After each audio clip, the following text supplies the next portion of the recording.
Muy buenas tardes, ¿qué tal? Sean bienvenidos a Todo Geopolítica, donde en esta hora que tenemos por delante vamos a repasar con precisión y vamos a analizar detalladamente todo aquello que ha acontecido en el día de hoy y que parece que puede venir en los próximos días en el aspecto geopolítico, en el tablero geopolítico. Lo vamos a analizar con grandes expertos y analistas que se van a pasar por aquí en este tramo de Negocios Televisión. Y antes, eso sí, le tenemos que recapitular, le vamos a hacer un breve resumen de qué ha acontecido en el día de hoy para que ustedes sepan qué ha pasado y de qué vamos a hablar en este programa. Bueno, lo primero de todo lo que le tenemos que contar es que Donald Trump, el presidente de los Estados Unidos, ha declarado en el día de hoy que estaba dando instrucciones a la fiscal general estadounidense, Pam Bondi, para que publique todos los testimonios pertinentes del gran jurado relacionado con el caso de Jeffrey Epstein. En una publicación en Truth Social, Donald Trump ha escrito: dada la ridícula publicidad que se le ha dado a Jeffrey Epstein, se le ha pedido a la fiscal general Pam Bondi que presente todos los testimonios pertinentes ante el gran jurado, sujeto a la aprobación del tribunal. Además, había añadido también, Donald Trump añadía que le había llamado la estafa perpetrada por los demócratas debe terminar de inmediato. Como ustedes están viendo ahí, decía Donald Trump, también en ese Truth Social, ese mensaje en su red social que publicaba hace escasas horas, decía: si había una prueba irrefutable sobre Epstein, ¿por qué no sale a la luz? ¿Por qué los demócratas no lo sacaron a la luz cuando estaban? Decía Donald Trump, quien, también el presidente de los Estados Unidos, ha amenazado con demandar a Rupert Murdoch y al Wall Street Journal después de que publicara un informe sobre una supuesta carta que el presidente envió a Jeffrey Epstein en su cumpleaños número 50. En una publicación en Truth Social, Donald Trump también escribía que Murdoch había afirmado que se encargaría de ello, pero obviamente no tenía la autoridad para hacerlo. Por último, tenemos que decirle sobre este tema que Donald Trump añadía que la editorial de Wall Street Journal, la editora, perdón, de Wall Street Journal, Emma Tucker, fue informada directamente por la secretaria de prensa de la Casa Blanca, Caroline Levy, y por el propio presidente Donald Trump, de que la carta era falsa, pero Emma Tucker no quiso ni oír eso ni tampoco verlo. Además, el presidente americano ha afirmado que demandará al Wall Street Journal y, entre otros, al News Corp y también al señor Murdoch en breve, pero que llamó por llamar a lo que ha llamado una historia falsa, maliciosa y difamatoria por parte de estas tres instituciones, por parte de esos dos medios y también por parte del señor Murdoch. Por lo tanto, Donald Trump que amenaza con demandar la carta a Murdoch por la carta de Jeffrey Epstein. En otro orden de cosas, también le tenemos que contar que un comandante de la OTAN ha amenazado con atacar el baluarte ruso en el Báltico.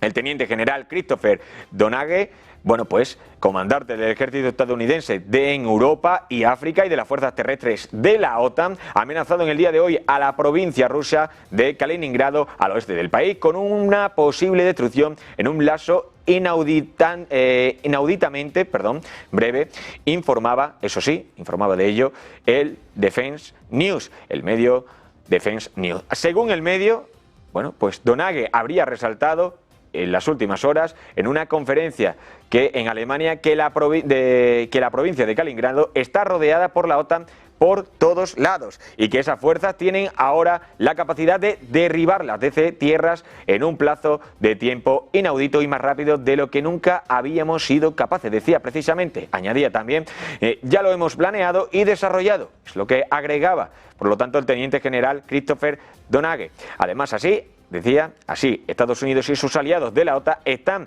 poniendo en marcha el plan Línea de Contención del Flanco Este, diseñado para contrarrestar, la presunta amenaza rusa y plantear una disuasión global ahora mismo.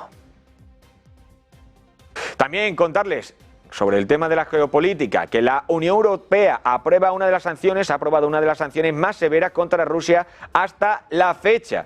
Es decir, la alta representante de la Unión Europea para Asuntos Exteriores y Políticas de Seguridad, Kaja Kallas, ha anunciado este viernes que el bloque ha aprobado uno de sus paquetes de sanciones más fuertes contra Rusia hasta la fecha, dirigido contra la industria militar, el petróleo y los sectores financieros de Moscú. Estamos recortando aún más el presupuesto de guerra de Kremlin, persiguiendo, decía, 105 buques adicionales de la flota en la sombra, sus facilitadores, y limitando el acceso de los bancos rusos a la financiación. Se prohibirán, decía Kaja Kallas, los oleoductos del Nord Stream, se reducirá el precio del petróleo y estamos ejerciendo más presión sobre la industria militar rusa. Decía, los bancos chinos que facilitan la evasión de sanciones y bloqueos de las exportaciones de tecnología utilizada de drones. Por lo tanto, Kaja Kallas, que decía que van a implementar más sanciones severas contra el gobierno ruso. Además, también afirmaba que las nuevas sanciones van a afectar a la mayor refinería en India, a la mayor refinería que se encuentra en el país de India. Por lo tanto, las nuevas medidas pretenden ejercer presión sobre la maquinaria militar de Rusia y obligar a los dirigentes del país a poner fin al conflicto con Ucrania. Por lo tanto, es lo que ha subrayado la representante, diciendo que es uno de los objetivos que se marca ahora la Unión Europea. Por cierto, también le tenemos que decir, a raíz de esta noticia, de esta sanción, hay que señalar que el vicepresidente del Consejo de Seguridad ruso, Dmitry Medvedev, ha respondido este viernes por la mañana al 18º paquete de sanciones de la Unión Europea contra su país, diciendo, adoptado hoy, afirmando que Moscú llevará a cabo los ataques contra Ucrania, incluida su capital, Kiev, con creciente fuerza. Por lo tanto, dice que va a aumentar a raíz de estas sanciones los ataques de Rusia contra Ucrania. Veremos qué ocurre y analizaremos con esto con todos los invitados. Les tenemos que también contar, eso sí, que Kaja Kallas ha criticado los ataques híbridos de Rusia contra la Unión Europea.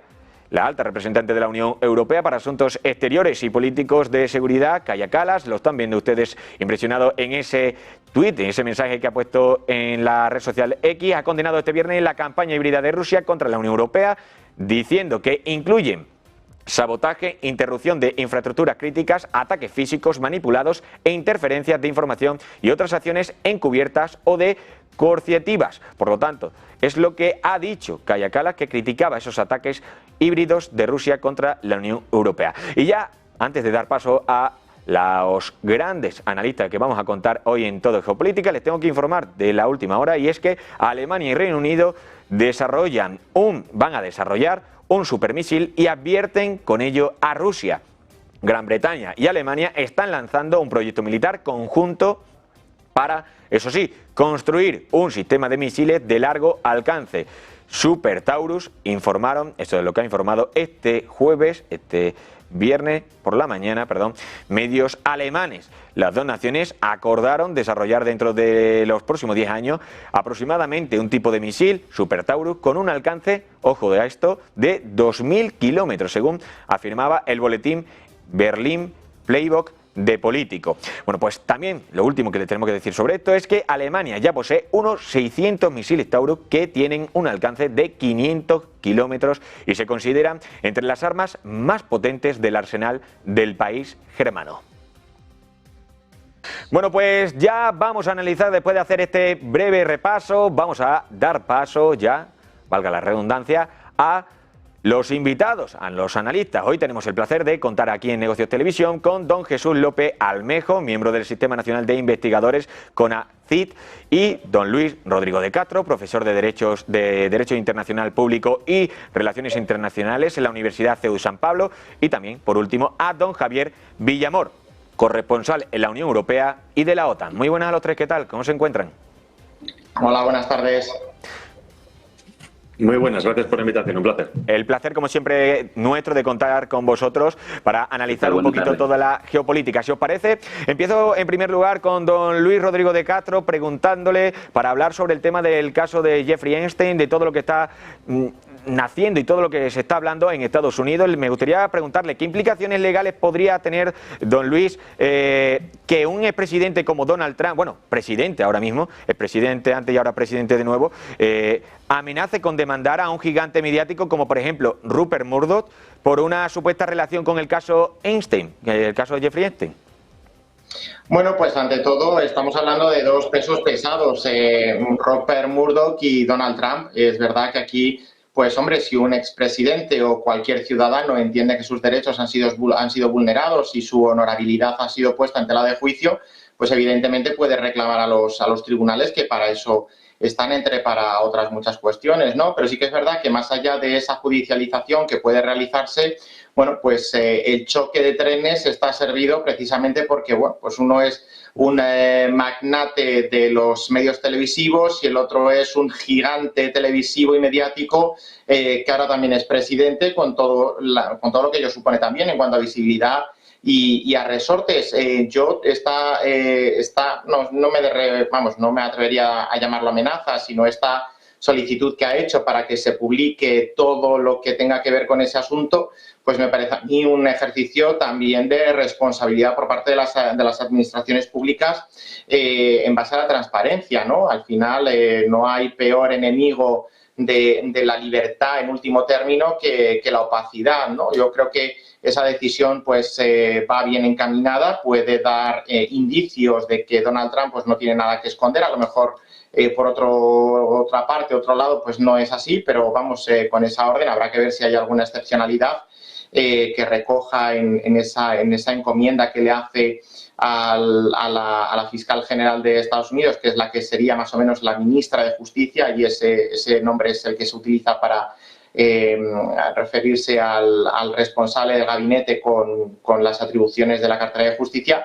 Pero a mí me parece sobre todo que en caso de que esto pues pueda dar lugar a un culebrón, ese culebrón será sobre todo mediático y bueno, pues igual que el presidente tiene una serie de atribuciones, no deja de ser un ciudadano y aquí pues yo creo que es necesario sobre todo romper una lanza a favor del presidente. Es verdad que tiene una responsabilidad, pero también tiene todas aquellas atribuciones, todas aquellas salvaguardas que la Constitución y la legislación americana le confiere, mejor dicho, estadounidense, le confieren en tanto ciudadano, y a partir de ahí, pues bueno, puede que mediáticamente pues esto nos dé a lo mejor algún culebrón del verano, pero yo no creo que tenga más implicaciones que las que pueda derivarse de todo ello.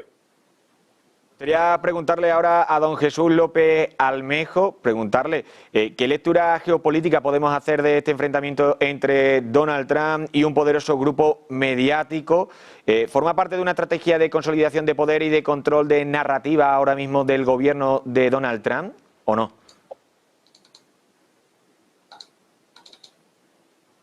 No sé si me ha escuchado. Mira, mi lectura es más preocupante. Mi lectura es más preocupante y más amplia en el sentido de que se habla de que hay una estrategia por parte de Israel para chantajear a los políticos de alto nivel de Estados Unidos. Esa teoría, que en un principio la manejaron como teoría de la conspiración, cuando recuerdas que Robert Maxwell, el papá de Ghislaine Maxwell, que es esposa de Jeffrey Epstein, quien es muy cercano a Donald Trump, pertenecía a los servicios de inteligencia del Mossad, que cuando falleció le dieron un funeral de Estado en Israel. Y el mismo Jeffrey Epstein tiene conexiones con Ehud Barak, el ex primer ministro de Israel, que se encontraron durante 34 ocasiones, y que hay toda una asociación con servicios de inteligencia de Israel, y que entonces luego esto lo conectas con la política doméstica de Estados Unidos, en donde, por supuesto, como en todos los países, pues hay élites que se manejan con doble estándar, ¿no? Tienen una vida pública y tienen una vida privada. Lo interesante de esto en términos geopolíticos es hasta dónde el chantaje, la extorsión, la amenaza de publicar cosas que podrían arruinar la carrera política de alguien, pues se interpone para que, bueno, pues haya políticas, en este caso de Estados Unidos, de incondicionalidad hacia Israel, que en otras épocas, en otros periodos, por lo menos algunos políticos disentían, tenían algunas críticas para Israel, pero ahora que vemos, por ejemplo, Netanyahu, que ha abierto 7 frentes, que sigue cometiendo un genocidio en la Franja de Gaza, que es técnicamente intocable, no solamente ahora con Donald Trump, sino también en la época de Biden, bueno, pues eso nos lleva a pensar, el tema es pues que además de los intereses compartidos, además de los objetivos que públicamente reconocen tener Israel y Estados Unidos, ¿qué hay en el plano de las élites, qué hay en el nivel de las élites para que pues se rompa con la propia legitimidad de esa asociación. Y mira, no quiero ir tan lejos, decía Kenneth Waltz, un internacionalista que es considerado en relaciones internacionales como el padre del realismo estructural, en su libro El hombre, el Estado y la guerra, que las teorías de la primera imagen, es decir, de conectar el sistema internacional con el Estado y con el individuo, justamente se relacionaban para entender cuáles eran las condicionantes que determinaban cómo se comportaba un sujeto. Entonces, viendo esto más allá de la farándula, viendo esto más allá del forcejeo mediático, del corto plazo y de lo circunstancial, bueno, pues habría que preguntarse qué subyace, qué estructura subyacente está generando estos condicionamientos, digamos, aprovechándose de las debilidades de un ser humano, un sujeto que en estos momentos toma decisiones sobre una plataforma estatal que prácticamente impacta a todo el planeta. Y nada más para cerrar esta reflexión en esta intervención,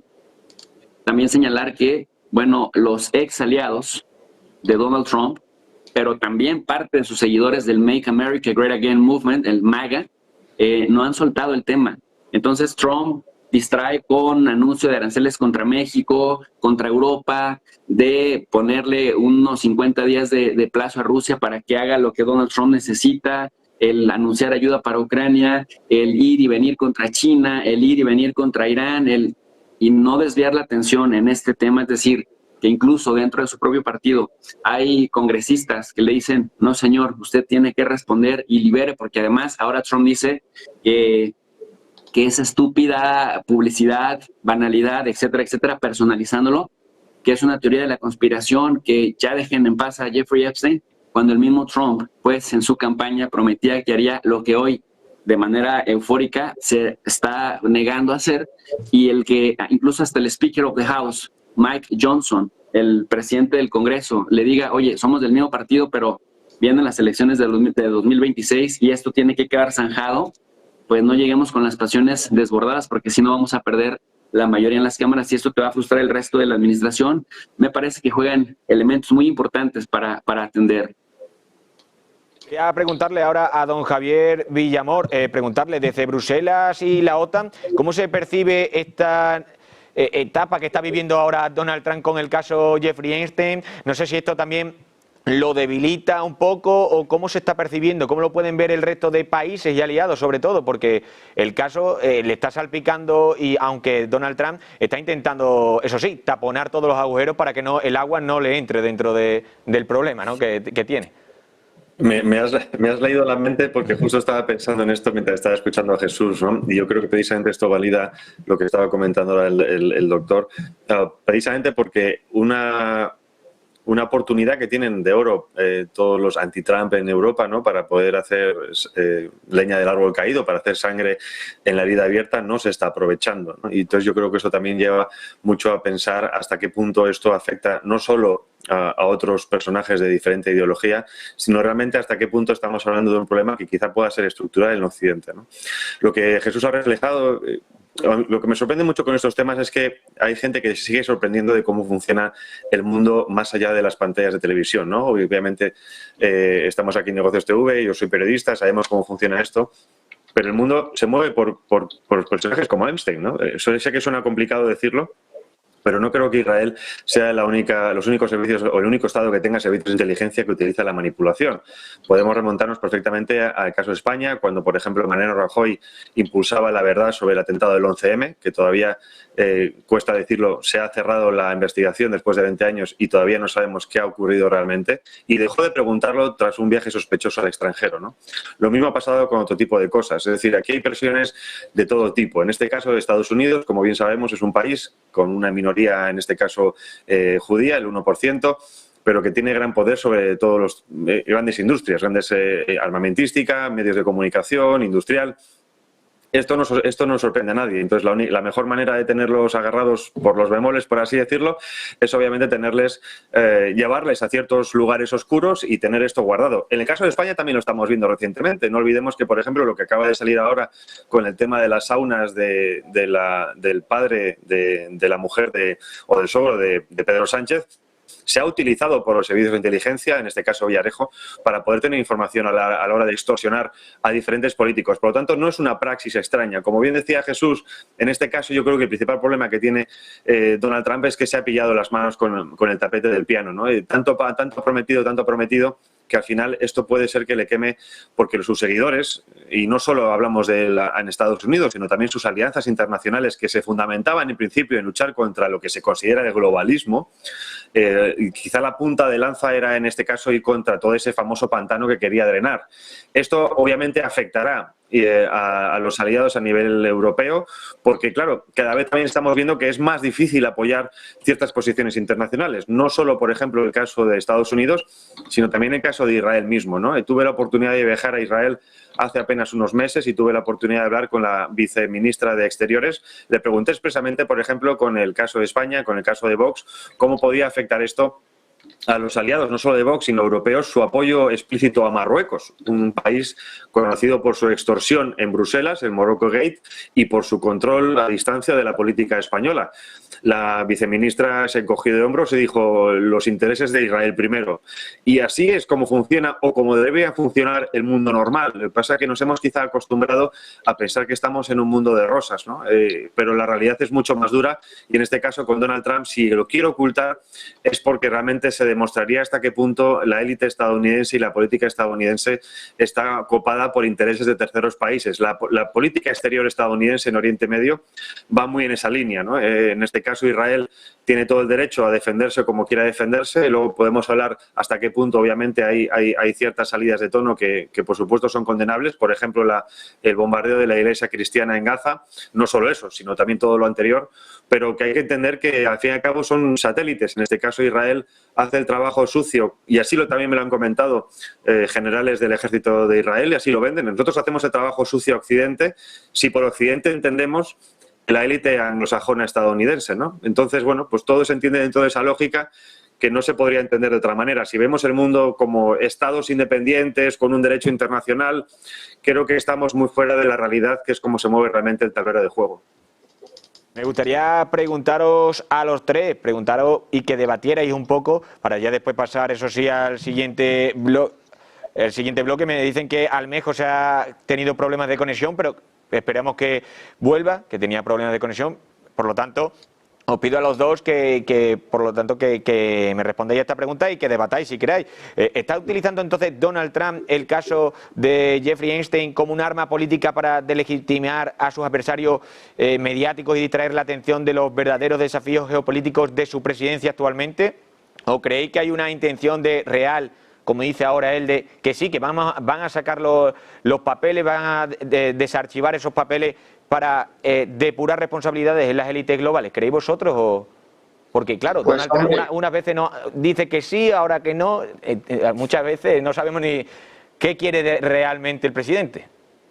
Pues hombre, yo creo que si Donald Trump, que tiene acceso a toda la información clasificada, porque para eso es no solo el jefe de gobierno, también el jefe del Estado y el comandante en jefe de las fuerzas militares de Estados Unidos, hace una serie de manifestaciones en este sentido, seguramente es porque ha podido ver algo, ¿no? Y si no es así, pues está lanzando un farol, pero vamos, de campeonato. Y con Donald Trump pues nunca se sabe, ¿no? Sí que es verdad que él utiliza muy bien los resortes del poder, los resortes mediáticos, para cobrarse sus vendetas, pero no solo ahora, es que lo ha hecho siempre. Recordemos cuando perdió las elecciones en el año 2020 e intentó tirar de Zelensky para desacreditar a la familia Biden. No voy a entrar en si con razón o sin razón, pero utilizó esa estratagema para precisamente cobrarse una vendetta. Este ejemplo lo hemos visto nuevamente en multitud de ocasiones y Donald Trump es que se sabe mover muy bien en los medios y bueno, él está acostumbrado a salirse siempre con la suya, pero no por una cuestión política, sino porque su trayectoria empresarial de éxito, y esto hay que remarcarlo, pues le ha forjado esa personalidad, ¿no? Pero yo diría que está aprovechando tanto lo uno como lo otro y que, bueno, pues aprovechando que el Pisuerga pasa por Valladolid, como se dice, pues quizá mate dos pájaros de un tiro. Evidentemente, esa desclasificación de la información, pues hombre, siempre es positiva. Lo hemos también visto cuando al inicio de su presidencia desclasificó o mandó desclasificar todos los informes relativos al asesinato del expresidente Kennedy, y luego pues podemos encontrar una cosa o no encontrar nada, ¿no? O incluso encontrar multitud de ellas, pero que la información esté a disposición del público, yo creo que sobre todo cuando hay un hecho constitutivo de delito, pues es sumamente positivo, porque eso traslada a la ciudadanía la imagen de que, bueno, por mucho poder que se tenga, al final, pues cuando se cometen ilegalidades, se acaba donde se tiene que acabar, que es delante de un juzgado, rindiendo cuentas por esas acciones. Y si encima estamos hablando de delitos que ya no son solo delitos, sino que son cuestiones tan asquerosas como las que rodean al caso Epstein con menores y todo lo que sabemos que hay a su alrededor, pues todavía con más motivo, porque, bueno, pues evidentemente a esas cortes de población pues son especialmente sensibles y deberían protegerse, y eso también está lanzando un mensaje paralelo, y es que, bueno, pues la infancia, el menor de edad o este tipo de personas que están rodeadas en este caso, pues están siendo protegidas, o se está intentando que eso no, por lo menos, no vuelva a ocurrir, ya que ocurrió en su momento. Hay una cosa aquí interesante, que es que existen hechos que no se pueden negar, ¿no? Es decir, Ghislaine Maxwell está en la cárcel precisamente por haber colaborado con Epstein. Es decir, el delito está, obviamente los de Epstein han desaparecido post-mortem, pero hay un hecho que es que esta mujer está en la cárcel por una serie de delitos que supuestamente se achacaban a esa red clientelar de Epstein. Entonces, ahí es donde está la complicación. Es decir, podemos entenderlo, obviamente, que, como bien preguntabais al principio, ¿no? Es decir, ¿esto es una cortina de humo? Por supuesto es una cortina de humo, ¿no? Es cierto que a nivel político no se pueden controlar siempre los tiempos, solapan ciertas acciones a nivel internacional. En este caso, pues, por la oportunidad que ha tenido Israel después de buscarlo tanto tiempo con todo el tema de Siria, del que luego hablaremos, pero después también en casa, pues que se haya pillado de las manos, como decía al principio. Es decir, no puedes presentar una serie de tomos diciendo que estos son la parte 1 de toda la verdad que vas a sacar y después decirte que estos son conspiraciones y que esto realmente no es serio y que vamos a hablar de cosas serias, ¿no? Como lo que también lo comentaban al principio, en la primera intervención, ¿no? Lo comentaban los invitados, es decir, hay una parte del movimiento, gran parte del movimiento, que realmente está pidiendo esto. Y luego no hemos mencionado, yo creo que otra parte importante es lo de Elon Musk, ¿no? Es decir, hasta qué punto también el magnate tecnológico está pujando, presionando para que esto salga. Entonces, obviamente también lo podemos entender dentro de una estrategia política, porque dice que va a hacer ese nuevo partido y entonces quizás se pueda arrastrar un montón de votantes, pero la realidad es la que es. A mí lo que me sorprende es el silencio, repito, el silencio de los grandes medios de comunicación. Sí, se menciona, pero no hay campañas mediáticas 24/7. Recordemos, por ejemplo, todo lo que hemos visto en las últimas semanas con el tema de Torre Pacheco, recordemos también con el tema de Ucrania, recordemos con Rusia, pero resulta que tienes la oportunidad de sacar a la luz una de las redes de extorsión de servicios de inteligencia más importantes del mundo y no se está haciendo sangre. Seguramente sea precisamente por eso, ¿no? Porque aquí Donald Trump es Donald Trump, pero lo que tenemos que entender es que lo que se está viendo es que detrás de Donald Trump hay otras personas. Y quizá esas personas le hayan dicho, si sacas esto, plantéate que se atentará de nuevo contra tu vida. Recordemos que a Donald Trump se le ha intentado matar. Otros dicen que no fue para tanto, pero bueno, se le ha intentado matar.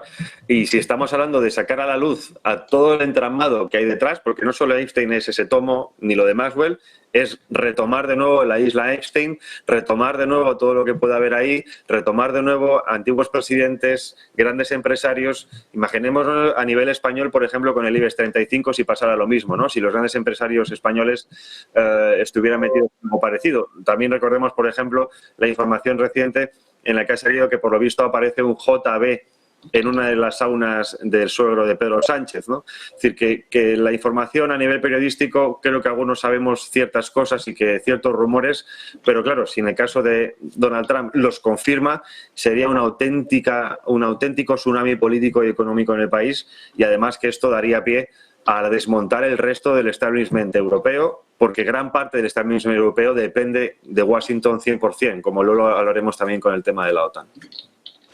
Bueno, pues cerramos ya ese bloque de Estados Unidos y quería empezar a preguntarle ya por la tensión en el Báltico y la nueva carrera armamentística que estamos viviendo estas semanas y estos días atrás. Me gustaría preguntarle en primer lugar de nuevo a don Javier Villamor, preguntarle a él. Un comandante de la OTAN ha hablado abiertamente de atacar el baluarte ruso en el Báltico. ¿Estamos ante una advertencia seria o un mensaje para consumo interno de los aliados, simplemente? Yo creo que esto es simplemente una nueva manera de convencer a la población del gasto militar que se va a hacer en los próximos años, ¿no? De momento ya están hablando de recortes, recordemos los recortes anunciados por Francia, decenas de miles de millones de euros que se justifican simplemente para poder pagar el cheque militar, ¿no?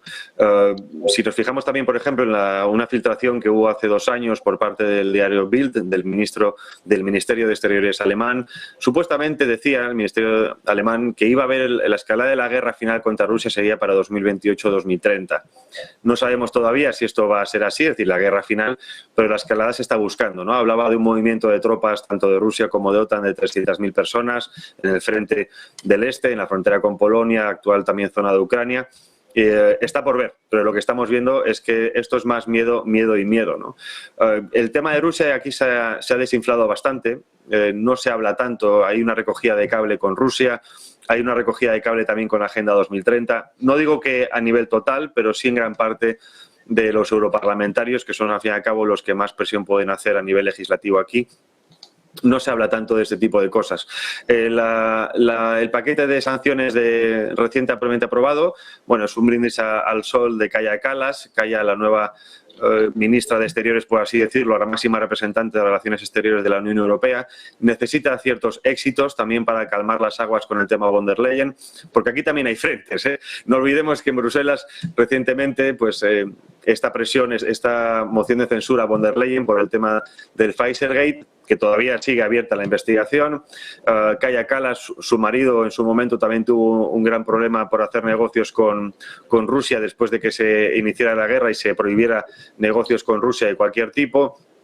El presidente del Consejo, António Costa, también está en un proceso de investigación de corrupción en Portugal. Nadie está hablando de esto y los 3 líderes, en este caso de la Unión Europea, están en posibles casos de corrupción. El marido también de Roberta Metsola, presidenta del Parlamento Europeo, está supuestamente en una investigación por posibles tráficos de influencia por parte de ella para favorecer la legislación, en este caso de las empresas en las que trabaja el marido. Por lo tanto, todos son cortinas de humo, ¿no? Se necesita sobre todo la justificación militar. Estamos hablando de que la Unión Europea, el nuevo paquete aprobado, supuestamente que se está hablando, que se filtró, de 2 trillones, o sea, 2 trillones americanos, que serían 2.000 billones nuestros, de nuevo presupuesto para el periodo plurianual de 2027-2034, en los que se habla de recortes para la alimentación, para la PAC, recortes para los países, recortes para la educación, recortes para la sanidad, para poder pagar los 800.000 millones de euros o los 800 billones para los estadounidenses, que es lo que va a invertir la Unión Europea o lo que tiene planteado la Unión Europea invertir en los próximos años, ¿no?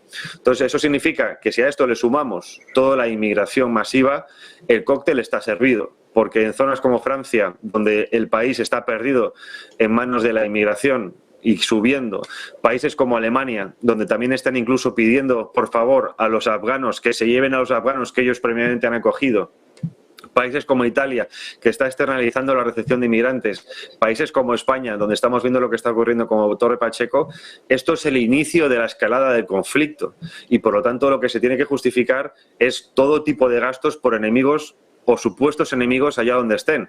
Con esto no quiere decir que Rusia sea un adversario, lo es.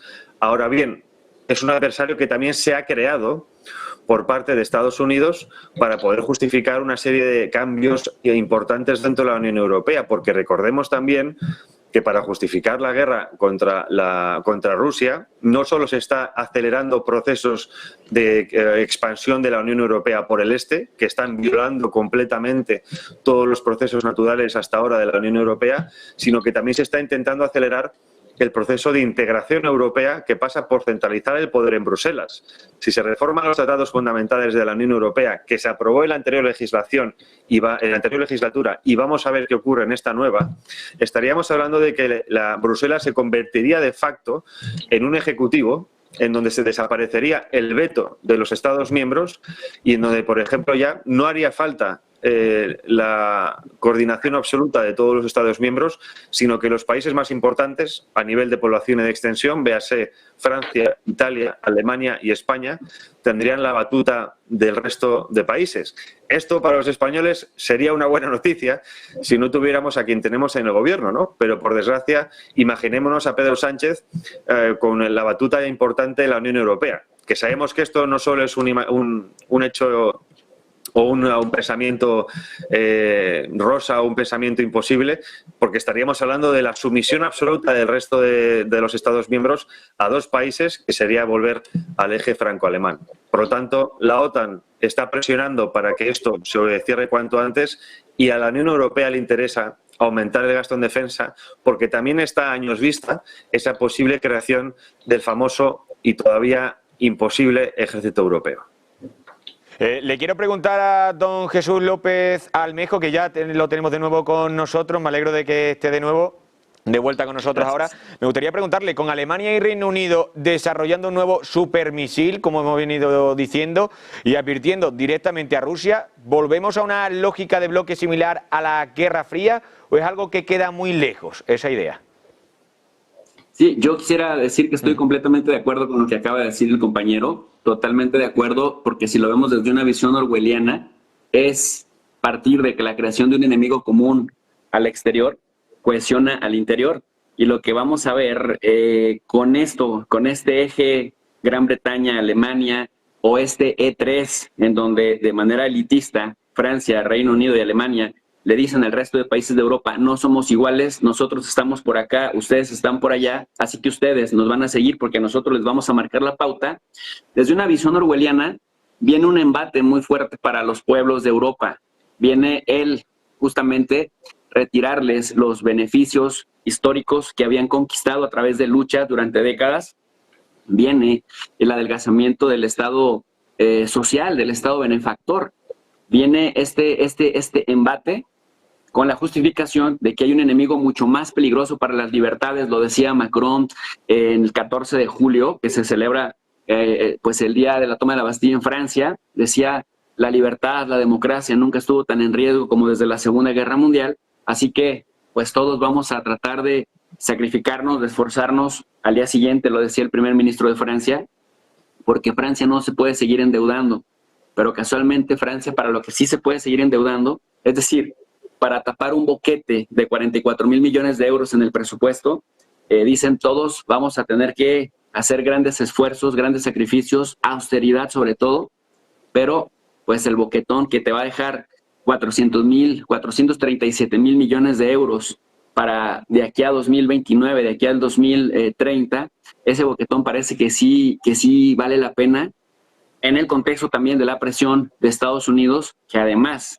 Estados Unidos y Donald Trump, que es un gran vendedor, que no le pierde a los negocios y que siempre intenta sacar una ganancia abierta, les dice, a ver, europeos, ustedes tienen que gastar ya no al 2%, que muchos batallaban para llegar al 2% del gasto, el equivalente a su Producto Interno Bruto, ni siquiera va a ser al 3, ahora va a ser al 5. Entonces muchos van a hacer esfuerzos, van a decir, bueno, pues sí, lo vamos a ir haciendo paulatinamente, de forma progresiva, pero el negocio detrás es, sí, pero le tienen que comprar a las empresas estadounidenses. Algunos ahora, como para matizar esto, están diciendo, no, vamos a comprarle a las europeas, Stark, Leonardo, Rheinmetall, etcétera, pero al final de cuentas, lo que hemos estado viendo, la política del seguidismo en Europa es, pues sí, Estados Unidos, con tal de no perder tu alianza, no importa que nos sanciones, no importa que rompas los vínculos institucionales que han mantenido el fortalecimiento de nuestra institución, no importa cuánto nos humilles públicamente, nosotros seguiremos diciendo que el que nos amenaza es Rusia, que el adversario es Rusia. Efectivamente, vamos a adelgazar a través de reformas, a través de estos planes de ajuste estructural que suelen hacer en el nombre de la defensa de la democracia, en el nombre del liberalismo. Vamos a seguir reforzando nuestra seguridad porque efectivamente estamos en riesgo.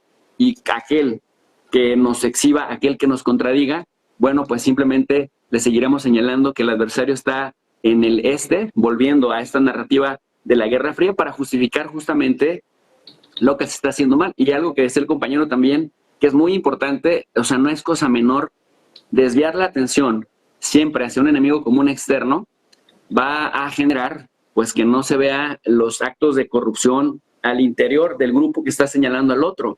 Ursula von der Leyen, Metsolá, bueno, pues ahora ahí mismo ustedes en España tienen el tema de Pedro Sánchez, pero pues Feijóo, Rajoy, etcétera, no son, digamos, moralmente mejores ni superiores que nadie. En ese sentido, entonces, no nos vean a nosotros, volteemos a ver hacia allá. Lo que importa no es la corrupción de los míos, lo que importa no es que estemos adelgazando el Estado benefactor. Miren el arma tan poderosa que vamos a conseguir para podernos defender del adversario. El adversario está para allá. No es Estados Unidos que nos humilla con aranceles, no es Estados Unidos que pública y abiertamente ha dicho que se quiere quedar con Groenlandia, así ponga en jaque a Dinamarca. No es Estados Unidos que nos amenaza una vez y otra también con retirar la protección de Polonia o de Alemania. No, el adversario está allá. Tenemos que rearmarnos y para eso los pueblos europeos tienen que hacer enormes sacrificios. Así que esta postura orwelliana no está de más volverla a revisar porque tristemente nos la aplican cíclicamente y al calor de las pasiones, si solo vemos lo coyuntural, no entendemos la parte del proceso del ciclo en el que nos encontramos. Por último, me gustaría preguntarle a don Luis Rodrigo de Castro, preguntarle qué límites impone el derecho internacional a las amenazas preventivas, como en este caso, o los desarrollos armamentísticos en zonas de alta tensión como el Báltico, del que venimos hablando. Bueno, pues yo más que consideraciones sobre el derecho internacional, al final, aparte de cuestiones medioambientales y de protección de ciertas zonas, que cuando hablamos de armamento nuclear, pues ya sabemos lo que pasó en Chernóbil, los peligros que hemos tenido, por ejemplo, en Gibraltar con el Tireless, cuando se intentó reparar el submarino nuclear, más allá de todas esas cuestiones que pueden tener un impacto en ciertas, no legislaciones internacionales, pero sí en acuerdos y convenios que puedan existir. Yo, sobre todo, aquí creo que tenemos que ir a lo que podríamos llamar la fuente primaria y es la razón de todo, ¿no? Cuando uno se pone a jugar con fuego, se puede acabar quemando. Y por mucho que la OTAN, y es verdad, no está diciendo ninguna tontería, es verdad que el área de Kaliningrado está muy concentrada y no solo está aislada de Rusia por tierra, mar y aire, sino que está rodeada en esos tres factores por espacio OTAN. Eso es innegable, pero también vamos a ser realistas y vamos a tener en cuenta que cualquier ataque a un territorio del Estado ruso supone un ataque en su totalidad, aunque sea a un exclave de su territorio que está separado de lo que es la masa continental, ¿no? Por lo que yo aquí veo más peligros en la dialéctica y en esos globos sonda que se van mandando también en parte para contentar, para justificar ciertas acciones en el fuero y en el seno interno de la OTAN, pero yo creo que esto no es un juego que beneficie a nadie, por mucho que luego se pueda trasladar y tener sus implicaciones al derecho internacional. Creo que en una situación en la que tenemos el caso de Ucrania, que estamos viendo cómo todo eso está agriando y está pues no solo germinando sociológicamente en una esfera y en una espiral de odio que podemos ir ya comparando con la que se ha vivido y está generada en otros lugares del mundo. Yo creo que al final esto lo que nos ha demostrado es que hay que tener templanza, que igual que pedimos que, por ejemplo, pues desde el otro lado no se realicen ciertas acciones, no se realicen ciertas manifestaciones o no se hagan ciertas cosas o ciertos movimientos, yo creo que también nosotros, y me incluyo, los países del espacio OTAN, tenemos que predicar con el ejemplo y esto lo único que hace es escalar, es un poco pues intentar demostrar, bueno, iba a decir una vulgaridad, pero ver quién queda por encima de ambas situaciones, de ambas cuestiones y, bueno, pues como digo, más allá de toda la implicación que pueda tener desde el punto de vista legal, doctrinal, evidentemente un ataque a cualquier territorio de la OTAN acarrea una respuesta, una activación de la cláusula de defensa colectiva del artículo 5 pero en el caso ruso, pues cualquier ataque al territorio ruso, pues evidentemente genera una reacción, justifica y legitima una reacción por parte de Rusia, porque igual que condenamos y decimos que la agresión rusa a Ucrania es ilegal a todas luces desde el punto de vista internacional, en ese extremo que digo de un ataque OTAN a un territorio ruso, Rusia estaría legitimada y la ilegalidad la cometería el espacio OTAN, los socios de la alianza, porque solo hay dos justificaciones, dos situaciones en las que el uso de la fuerza está justificada desde el punto de vista del derecho internacional. La primera es cuando un país es atacado como reacción, ese derecho a la legítima defensa, y en segundo lugar, pues cuando hay un aval, una autorización por parte del Consejo de Seguridad de las Naciones Unidas. En este escenario no estaríamos en este segundo supuesto, pero sí en el primero, y por una cuestión lógica y totalmente coherente, lo que valdría para Ucrania en este caso tendría que aplicarse a la situación rusa. Pero yo cierro un poco el círculo de mi intervención. Creo que este tipo de manifestaciones, aunque puedan estar muy bien para levantar la moral, para justificar ciertas acciones del gasto militar al 5% del PIB, en los estados, como hemos estado diciendo, que más reticentes, entre ellos España, se muestran a la hora de llevar a cabo estas medidas. Bueno, es verdad que luego Pedro Sánchez pues es un mago y ahora con el 2,1% lo multiplicará como si fueran los panes y los peces y a lo mejor consigue que sea el mismo efecto que si gastáramos el 5%. No lo sé. Si lo consigue, bueno, pues igual esa receta nos vale también para llegar a final de mes o para multiplicar también los fondos que tenemos todos en el banco y ¿no? Un poco por quitarle hierro al asunto, ¿no? Pero yo creo que deberíamos tener cuidado todos y aquí meto al espacio OTAN, meto a Rusia y meto a cualquier otro estado que en la sociedad internacional se atreva a decir, oye, cuidado que yo te ataco y a ver qué va a pasar, ¿no? Yo creo que esto, bueno, pues hay que tener un poquito de altura de miras, un poquito de seriedad y sobre todo, pues no jugar con fuego porque el riesgo es que nos acabemos quemando. Y recordemos cómo se nos puso a todos un nudo en la garganta cuando cierto misil que podía ser ruso acabó impactando, aunque fuera por accidente, en territorio polaco. Eso que nos tuvo en un brete, pues si en lugar de un ataque fortuito que acabó demostrándose que no era un proyectil ruso, pues acaba siendo a la inversa y ese proyectil sí que es europeo, bueno, pues nos podemos ir agarrando todos los machos porque el desastre estaría servido. Bueno, pues vamos a dejar de lado este segundo bloque, vamos a dar ya paso al último bloque. Eso sí, les pido a los tres, les pido que tenemos menos de 10 minutos, quiero que intenten ser un poquito más concisos en sus preguntas, ¿vale? Por lo tanto, vamos a hablar sobre el tema de las nuevas sanciones de la Unión Europea establecidas al Kremlin y sobre todo las respuestas del Kremlin en las últimas horas a esas sanciones, a ese paquete de sanciones. Empiezo con don Luis Rodrigo de Castro de nuevo y me gustaría preguntarle a usted, el Kremlin ha calificado de ilegales las nuevas sanciones impuestas por la Unión Europea. Desde el punto de vista del derecho internacional, ¿tienen fundamento estas declaraciones del Kremlin, de Rusia? Bueno, un Estado es soberano y puede decidir imponer las sanciones que considere oportuno contra el resto. Evidentemente, si hay un acuerdo, pues un acuerdo comercial, por ejemplo, y se imponen sanciones, eso es totalmente contrario al espíritu de ese acuerdo y hay un principio en derecho internacional que dice que pacta sunt servanda, que los acuerdos se hacen para ser respetados.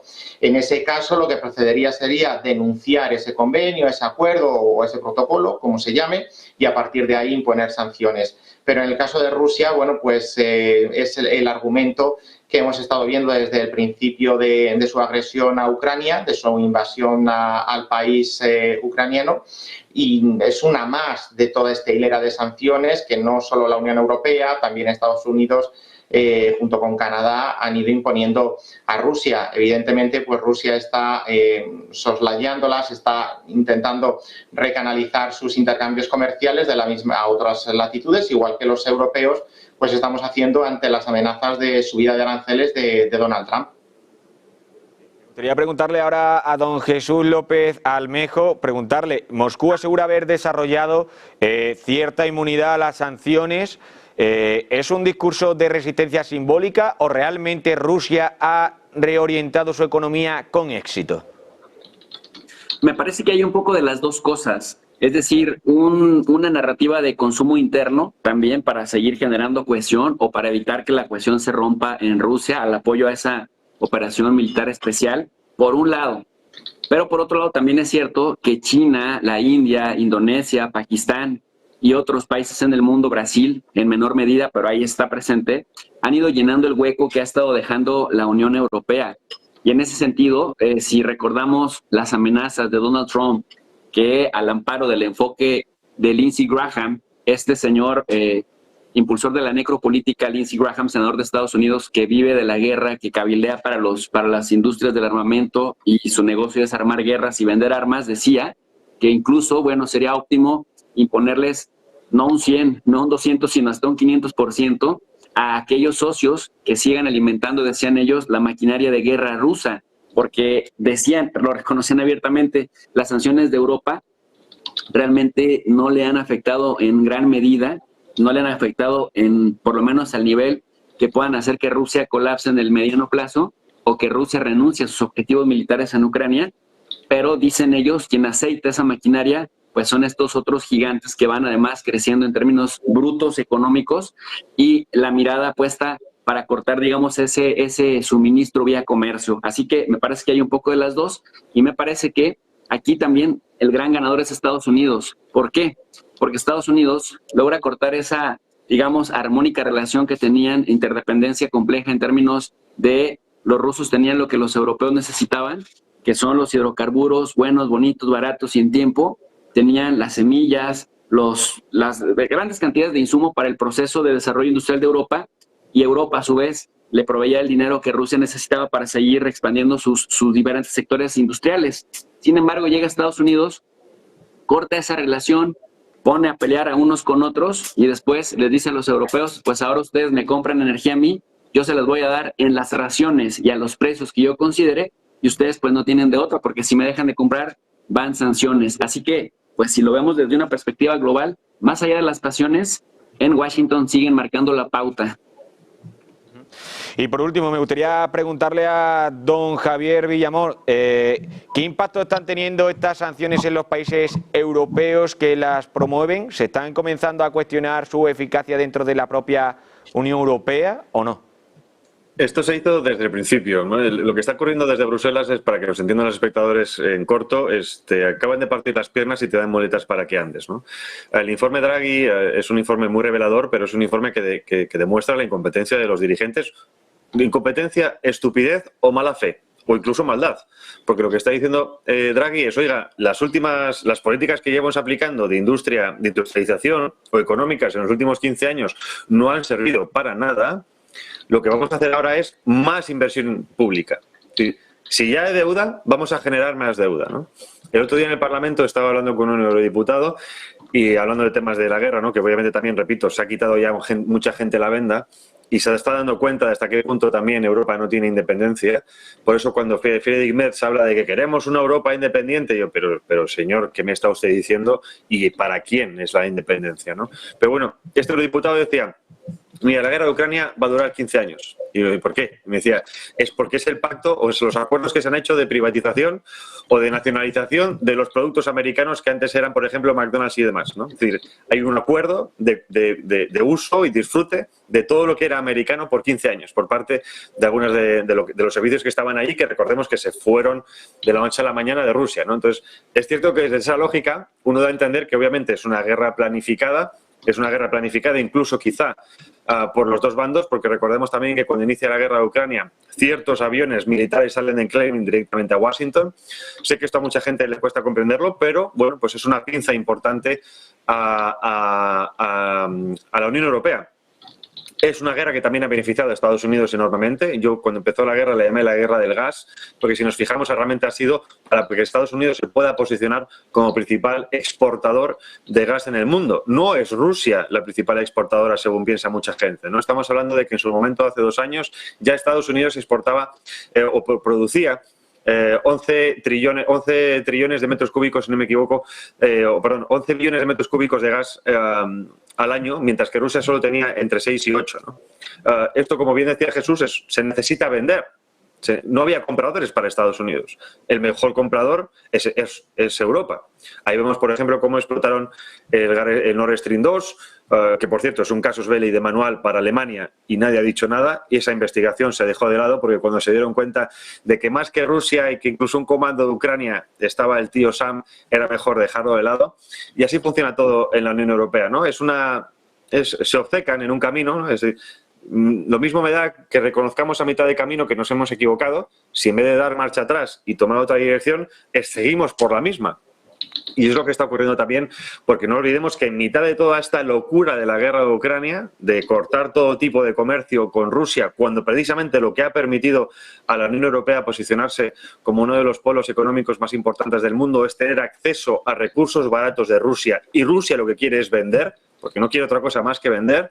A esto se le suman las políticas suicidas climáticas, en las que además nos piden recortar las emisiones hasta un 80% hasta 2040. Poco a poco la Unión Europea dice, bueno, ahora vamos a recortar un poquito aquí, pero el objetivo final no lo cambian. Lo que cambian son los tiempos de aplicación. Es un suicidio en la industria del acero, en la industria automóvil, en la industria tecnológica, en la industria militar, porque aparte, cosa que no se suele decir, es que esta inversión militar va a parar a las industrias, principalmente europeas, pero que en su mayor parte están también participadas por fondos de inversión estadounidense. Por lo tanto, el negocio es redondo, ¿no? Es decir, que aparte la Unión Europea está promoviendo la creación de champions militares en cada país. En España tenemos a Indra y ya estamos viendo también cómo se están manejando políticamente algunas empresas. Esto es un suicidio colectivo, creo que hay que decirlo así. La Unión Europea está completamente noqueada y nada de lo que se está haciendo sirve para crear un mejor futuro para la Unión Europea. Lo que estamos viendo, algunos lo comparan ya con la Unión de Repúblicas Socialistas Soviéticas, y es que la Unión Europea se está convirtiendo en la antigua URSS, centralización de la economía, control de los ciudadanos, limitación de libertades, y de todo esto no olvidemos que además se le suma la inmigración masiva que se está importando para poder bajar los salarios. No hay competitividad, en la Unión Europea, no existe. Hablaba también hace unas semanas con Samuel Frufari, que fue un funcionario de la Dirección General de Energía durante 35 años, ahora mismo es profesor de la Universidad Libre de Bruselas, y decía que es que se ha hecho todo mal, pero él opina que no se ha hecho mal porque no se sepa, sino que se ha hecho mal aposta para que todo esto vaya mal por un interés que, en fin, creo que ya sabemos cuál es, ¿no? Pues les tengo que agradecer a los tres, nos quedamos sin tiempo, le agradezco su participación a don Jesús, a don Luis y a don Javier, que tengan muy buena tarde los tres. Un placer. Adiós. Bueno, pues antes de despedirnos ya, dar paso al Rolling con Alma Navarro, les tengo que contar una última hora que nos llega. Esas imágenes que van a ver ustedes ahora mismo, en esas imágenes donde se ve publicada en el Utah Fire Info, muestran un helicóptero volando por el cielo lleno de humo y apagando las llamas este viernes por la mañana. El incendio está ardiendo. Se ha producido un incendio forestal, ha estallado en la cordillera Pilot, en el noreste de Utah, Estados Unidos, en la mañana del día de hoy. El incendio, bueno, pues habría quemado aproximadamente 30 acres y está, eso sí, contenido en un 20% a esta hora por las autoridades, por los bomberos que están trabajando a destajo para acabar con ese incendio forestal. Por tanto, el incendio está, por lo que dicen los medios de comunicación locales de allí, está ardiendo completamente en tierra administrada por BLM y ninguna estructura ha sido, eso sí, amenazada, ni hay que lamentar a esta hora ningún tipo de daño material o humano. Por lo tanto, estaremos muy pendientes de cómo evoluciona ese incendio en Utah, en Estados Unidos. Bueno, pues vamos a hacer una pequeña pausa publicitaria y enseguida Alma Navarro con el Rolling Stock.